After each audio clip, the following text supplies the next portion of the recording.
Well, we were on a road trip and we started having a problem with our air conditioning. The fan would keep running, everything would be normal, except when you went up a hill or if you accelerated, the vents would shut off. Sometimes you'd get air down to your feet, sometimes onto the windshield. We traced that back to a defective vacuum tank in the van. So what I did was make a new vacuum tank, install a new check valve, and fixed everything up for much less than it would have cost to have a factory job, which would have been $1,500 or $1,800. So just come on along, we'll show you how. Now I got a vacuum gauge right here. It's a sun gauge, it's a really good one, and what I'm going to do is tap into this line right here and see what kind of engine vacuum I have. Now the engine is running and I've got a nice steady vacuum. It's a very good vacuum.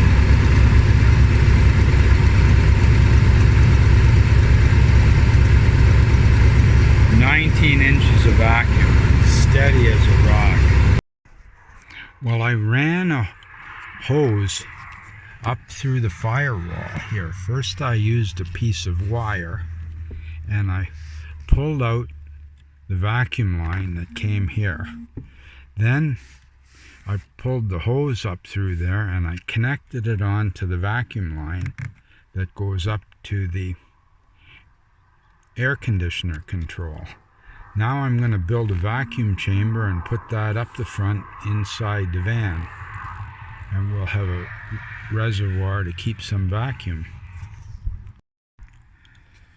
This is the vacuum supply line that supplies the vacuum down here to the old accumulator tank.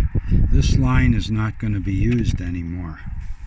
So I put a check valve here on the vacuum line, and that vacuum line is going to connect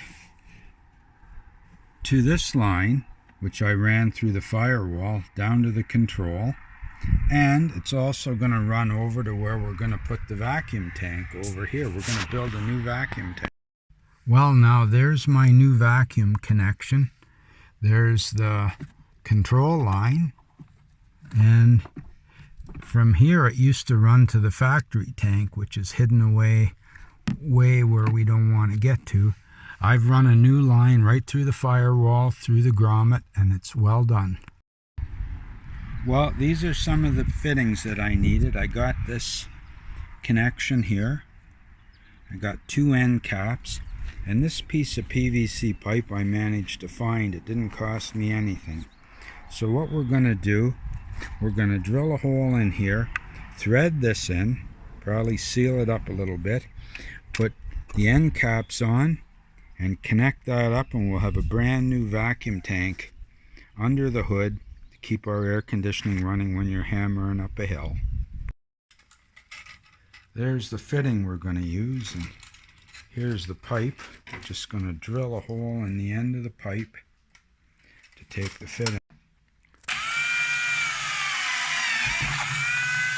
There you go. Okay, let's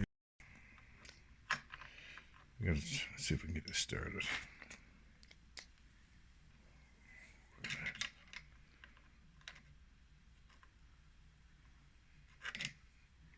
Threading it in for a nice tight fit in the pipe. Might put a drop of silicone on there, might not be necessary. This first one? Yeah. Put the glue on there. Look at that, eh?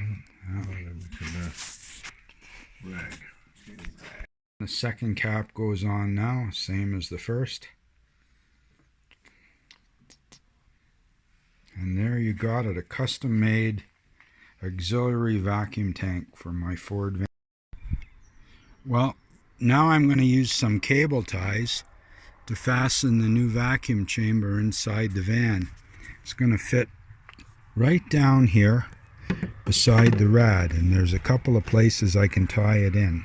It's going to work just fine. Well, just to summarize things pretty much, we had a problem with the air conditioning. Every time we'd go up a hill or accelerate the air conditioning, the vents would shut off. The fan would still run and everything, but the vents would close. We tracked that problem down to a vacuum leak inside the vacuum tank from the factory, which is located right on the bottom of this whole thing. So you'd be looking at about 12 hours or some ridiculous amount of money to fix that. So what I did was run a hose through the firewall here. This goes right down through the firewall and connects up to the other side of the vacuum line after the tank. And then I put a check valve here. There's a check valve underneath the air box, but this is a new aftermarket check valve that I put in. And the vacuum comes here and then goes over into a tank reservoir way all the way over here, and I put this line. This is the reservoir that we built. There's a little fitting on there, and this hose, I made a connection here onto the hose. I just used some fuel line, and this is some actual vacuum line. So basically we've solved the problem without taking the whole van apart. Welcome to Bella's Vistas. Thanks for visiting. Please like and subscribe, and when you subscribe, click the notification bell so you'll hear about our future videos.